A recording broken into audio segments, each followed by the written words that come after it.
पाकिस्तान, भारत और बांग्लादेश से हर साल लाखों लोग सऊदी अरब में रोजगार कमाने जाते हैं। इन्हें वहाँ के सख्त कवानीन का ज्यादा इल्म नहीं होता, जिसकी वजह से बहुत से पाकिस्तानी, बांग्लादेशी और भारतीय सऊदीया के कारखानों में पहुंचने के बजाय जेलों में पहुंच जाते हैं। अदाद-ओ-शुमार के मुताबिक सऊदीया की जेलों में आज भी तकरीबन 400 से ज्यादा भारतीय, 600 से ज्यादा बांग्लादेशी और तकरीबन 3100 से ज्यादा पाकिस्तानी कैद हैं। इनमें ज्यादातर वही लोग शामिल हैं कि जो अपने मुल्कों से सऊदीया नौकरी की तलाश करने गए थे, मगर नसीब ने इनके मुकद्दर में जेल की कैद लिख दी। नाजरीन, इन तीनों मुल्कों के लोगों का सऊदीया जाकर कैद हो जाना यकीनन दुख की बात थी, मगर इससे ज्यादा अफसोस की बात यह है कि इन तीनों मुल्कों की सरकारों ने कभी भी अपने इन गरीब लोगों की रिहाई के लिए आवाज बुलंद नहीं की है। जैसे इन मुल्कों की सरकारों का इन कैदियों से कोई ताल्लुक ही ना हो। जबकि बहुत से कैदी तो ऐसे भी हैं कि जो कैद में रहने की वजह से मुख्तलिफ बीमारियों का शिकार हो चुके हैं। कुछ कैदी ऐसे हैं कि जिनकी शक्ल कई कई साल से उनके माँ बाप और बीवी बच्चों ने नहीं देखी है। इस तकलीफ का अंदाजा सिर्फ वही लोग लगा सकते हैं कि जो या तो सऊदीया की जेलों में कैद हैं या फिर उनके माँ बाप और बीवी बच्चे। हम सबको मिलकर दुआ करनी है कि हमारा पाक परवरदिगार इन तमाम कैदियों को जल्द अज जल्द रिहाई की खुशखबरी सुनाए, ताकि ये गरीब लोग अपने अपने मुल्कों में जाकर अपनी फैमिलीज के साथ एक अच्छी जिंदगी गुजार सकें। अगर आप भी हम सब के साथ मिलकर इस दुआ में शामिल होना चाहें, उनके लिए आवाज उठाना चाहें और उनकी तकलीफ को महसूस कर सकते हैं, तो कमेंट सेक्शन में आमीन लिखकर इस वीडियो को एक मरतबा जरूर शेयर कर दीजिएगा। नाज़रीन ग्रामी, सऊदी अरब में इस वक्त तकरीबन 25 लाख बंगाली अपना रोजगार कमाने के लिए वहां मौजूद हैं, जबकि तकरीबन 26 लाख पाकिस्तानी सऊदीया के मुख्तलिफ शहरों में काम कर रहे हैं। और भारत इस मामले में इन दोनों मुल्कों से कहीं आगे है, जिसके तकरीबन 30 लाख मजदूर और प्रोफेशनल सऊदी अरब में अपनी खिदमात सरंजाम दे रहे हैं। यानी कुल मिलाकर इन तीनों मुल्कों के 81 लाख लोग सऊदी अरब काम करके अपने खानदानों की कफालत कर रहे हैं। आप अंदाजा लगा सकते हैं कि ये लोग सऊदी अरब की तामीर और तरक्की में कितना अहम और कितना ज्यादा किरदार अदा करते होंगे। ये लोग अपने अपने मुल्क की रीढ़ की हड्डी की हैसियत रखते हैं, कि जिनकी वजह से इन तीनों मुल्कों यानी भारत, पाकिस्तान और बांग्लादेश की सरकारों को सालाना अरबों रुपया मिलता है, मगर इनके हकूक के लिए सरकारी सतह पर आवाज का ना उठना ये साबित करता है कि इन तीनों मुल्कों की सरकारों को सिर्फ और सिर्फ इनके उस पैसे से मतलब है कि जो ये दिन रात की मेहनत करने के बाद कमाते हैं और अपने मुल्कों में भेजते हैं। सऊदी अरब की जेलें वैसे तो बहुत सख्त हैं, मगर वहां एक जेल ऐसी भी है कि जहां कैद होने वाले लोग काफी मुतमईन और खुश रहते हैं।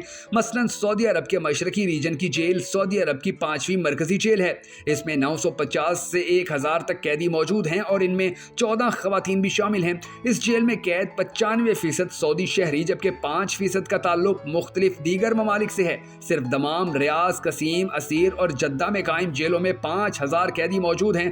कैदियों को जेल में तालीम, सेहत, खेल और तफरीह की सहूलतें फराहम की जा रही हैं। इसके अलावा सऊदी हुकूमती सेक्टर के कई दफातर भी यहाँ कायम हैं। इंसानी हकूक कमीशन के ओहदेदार भी मुस्तकिल बुनियादों पर यहाँ पर मौजूद कैदियों से मुलाकात करते रहते हैं। जेल कवानीन से मुतल्लिक कैदियों को जेल से बाहर ले जाने के लिए खुसूसी इलेक्ट्रॉनिक कड़ा पहनाया जाता है। जेल इंतजामिया का कहना है कि बाज हालात में कैदियों को उनके घर भी भेजा जाता है। महीने में कैदी की 2 बार अपनी अहलिया से भी मुलाकात करवाई जाती है, जिसके लिए जेल में शरई खलूतगाह के अनवान से मुख्तलिफ स्वीट बनाए गए हैं, जिनकी तादाद 30 है। कैदियों को हफ्ते में एक बार 3 से 5 घंटे के लिए अपने घर वालों से टेलीफोन करने की भी इजाजत दी जाती है। खवातीन की जेल कई साल पहले कायम की गई थी, जिसमें वार्डन से लेकर सपाही तक का तमाम अमला खवातीन पर मुश्तमिल है। जेल में क्लिनिक भी कायम किया गया है, जहां एक लेडी डॉक्टर और नर्स हर वक्त मौजूद रहती हैं। कैदी खवातीन के हमरा छोटे बच्चों के लिए खसूसी नर्सरी भी कायम है। ऐसी खवातीन कैदी जिनके जहां विलादत मतवक्के हो, वो विलादत के बाद 2 साल तक नौ मौलूद को अपने हमरा रख सकती हैं। 2 साल बाद बच्चे को उनके घर वालों के हवाले कर दिया जाता है। जेल अस्पताल के हवाले से सबक वेबसाइट का कहना है कि इस अस्पताल में 82 डॉक्टर, 75 नर्सें और 11 स्पेशलिस्ट विजिटर डॉक्टर मौजूद हैं। अस्पताल 36 कमरों पर मुश्तमिल है, जबकि तमाम जरूरी आलात और सहूलतों से आरास्ता ऑपरेशन थिएटर भी है। जेल अस्पताल का मुसलसल राब्ता शहर के मरकजी अस्पताल से कायम रहता है, ताकि किसी भी हंगामी सूरत हाल में फौरी इमदाद तलब की जा सके। दूसरी तरफ सऊदी हुकूमत का मानना है कि सऊदी अरब की जेलें कैदियों के लिए नई जिंदगी की कामयाब शुरुआत का जरिया भी बन रही हैं।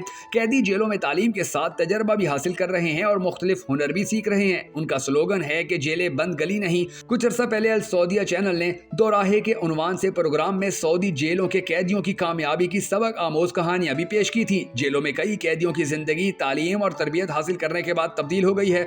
सऊदी वजारत दाखिला महकमा जेल खानाजात के ताउन से कैदियों को कॉलेजों में दाखिले और तालीम के मौके फराहम कर रही है। साथ ही कंप्यूटर, दस्तकारियों और दीगर कोर्स करवा रही है। यही वजह है कि अब कैदी जेल سے تعلیم کے ساتھ روزگار کی تربیت لے کر نکل رہے ہیں، لیکن 2011 میں ایک عالمی نشریاتی ادارے DW نے اپنی ایک رپورٹ پیش کی جس کا نام سعودی جیلیں ہزاروں قیدی قسم پرسی کا شکار رکھا گیا تھا۔ اس رپورٹ میں بتایا گیا کہ انسانی حقوق کے لیے سرگرم عمل سعودی اور بین الاقوامی گروپوں کے مطابق سعودی جیلیں ایک گہرے تاریخ غار کی مانند ہیں جن میں کسی عدالتی کارروائی یا کسی مرحلے پر رہائی کے امکان کے بغیر ہزاروں قیدیوں کو رکھا گیا ہے۔ حقوق انسانی کے لیے سرگرم عمل اداروں کے اندازوں کے مطابق سعودی عرب کی خصوصی جیلوں میں پڑے ہوئے قیدیوں کی تعداد کم از کم 12,000 ہے، جبکہ یہ تعداد 30,000 تک بھی ہو سکتی ہے۔ ان خصوصی جیلوں میں ان قیدیوں کو رکھا گیا ہے جنہیں قومی سلامتی سے متعلق کیسوں میں گرفتار کیا گیا تھا۔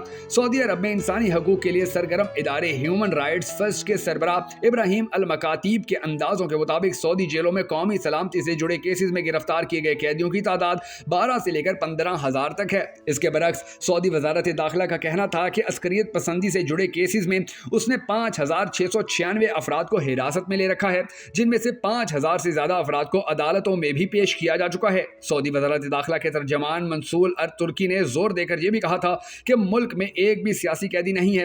ظاہر ہے جس ملک میں سیاسی جماعتیں ہی نہ ہوں یا کوئی سیاسی جمہوری عمل ہی نہ ہو وہاں سیاسی جرم کا بھی کوئی تصور نہیں ہے۔ سعودی حکومت کا کہنا ہے کہ وہ ایک اسلامی ریاست ہے جہاں شرعی قوانین نافذ ہیں۔ حقوق انسانی کے کارکنوں کا کہنا یہ ہے کہ ملک کی اس قانونی صورتحال میں سیکیورٹی فورسز منمانے طریقے سے گرفتاریاں عمل میں لا سکتی ہیں۔ جج انفرادی طور پر شرعی قوانین کی تشریح کرتے ہیں اور بہت سے مقدمات میں قیدیوں کو وکیل تک کرنے کی سہولت نہیں دی جاتی۔ سعودی عرب کی بے لگام سیکیورٹی فورسز ہی وہ بڑی وجہ تھی کہ جنہیں بنیاد بنا کر پہلے تیونس اور پھر مصر میں مظاہرین سڑکوں پر نکل آئے۔ تاہم سعودی حکومت کا اصرار تھا کہ سعودی عرب میں نافذ اسلامی نظام اور عوام میں فرما رما شاہ عبداللہ بن عبدالعزیز کی مقبولیت کی وجہ سے ایسا نہیں ہوگا۔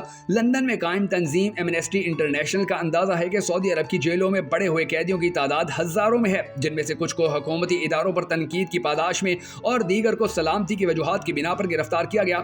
8 جنوری 2023 کو ولایت نامی ایک ویب سائٹ نے اپنی ایک رپورٹ جاری کی جس کا نام آل سعود کی اپنی خوفناک جیلوں کو 5 اسٹار ہوٹل کی طرح دکھانے کی کوشش تھا۔ ایک سعودی سماجی کارکن نے آل سعود کی طرف سے سعودی جیلوں کی مخدوش صورتحال پر پردہ ڈالنے کی کوشش کی اطلاع دی۔ انسانی حقوق کی تنظیموں اور حلقوں کی جانب سے سعودی جیلوں کی مخدوش حالات اور قیدیوں پر تشدد کے حوالے سے بے شمار رپورٹیں شائع کیے جانے کے باوجود سعودی حکومت اپنے قریبی ذرائع ابلاغ کے ذریعے جیلوں کو 5 اسٹار ہوٹل کا روپ دینے کی کوشش کرتی ہے۔ اس حوالے سے سعودی کارکن فہد الغفیلی نے ایک ٹویٹ میں لکھا کہ آل سعود حکومت اس ملک کی جیلوں کی صورتحال کو اس قدر بڑھا چڑھا کر پیش کر رہی ہے کہ انہیں 5 اسٹار ہوٹل کی طرح دکھا رہی ہے، جبکہ آزادی اظہار رائے کے بہت سے قیدیوں اور ان کے اہل خانہ نے کہا ہے کہ آل سعود کی جیلوں میں انسانی حقوق کے بنیادی معیارات کا بھی فقدان ہے۔ یاد رہے کہ سعودی ولی عہد شہزادہ محمد بن سلمان نے اقتدار میں آنے کے بعد سے مختلف طریقوں سے دنیا کے سامنے سعودی عرب کی مختلف تصویر پیش کرنے اور خود کو اصطلاحات، جدیدیت اور انسانی حقوق کے علمبردار کے طور پر متعارف کروانے کی کوشش کی ہے، لیکن پس پردہ حقیقت اس بات کی نشاندہی کرتی ہے کہ اس ملک میں ایک جابرانہ حکومت ہے جو اپنے مذہبی اور سیاسی مخالف کارکنوں کو قید کرتی ہے۔ یاد رہے کہ حال ہی میں جزیرہ نما عرب میں انسانی حقوق کے دفاع کی کمیٹی نے اعلان کیا تھا کہ سعودی عرب میں قیدیوں بالخصوص آزادی اظہار رائے کے قیدیوں کے حقوق کی سنگین خلاف ورزیوں کی وجہ سے اس ملک کی جیلیں دنیا کے خوفناک ترین مقامات میں شامل ہیں۔ انڈیپینڈنٹ اخبار نے بھی اپنی ایک رپورٹ میں لکھا کہ سعودی عرب میں سیاسی قیدیوں کو حکومت کی مخالفت کی وجہ سے بدترین تشدد کا سامنا ہے، جن میں جنسی طور پر ہراساں کرنا، شدید مار پیٹ، تشدد اور قتل شامل ہیں۔ واضح رہے کہ سعودی عرب میں سیاسی قیدیوں کو شدید تشدد کا نشانہ بنایا جاتا ہے، وہ غذائی قلت کا شکار ہیں اور ان کے جسموں پر کٹنے، چوٹوں اور جلے ہوئے نشان دیکھے جا سکتے ہیں۔ اس کے علاوہ آل سعود کی جیلوں خصوصاً بدنام زمانہ زبیان جیل میں آزادی رائے کے قیدیوں کو بار بار قید تنہائی میں منتقل کیا جاتا ہے، یہاں تک کہ ان کی تمام عدالتی سماعتیں منسوخ کر دی گئیں اور انہیں حراست کے پہلے دن ہی قید تنہائی میں منتقل کر دیا جاتا ہے۔ اس کے علاوہ کچھ کو قید کیے جانے کے فوراً بعد قید تنہائی میں منتقل کیا جاتا ہے،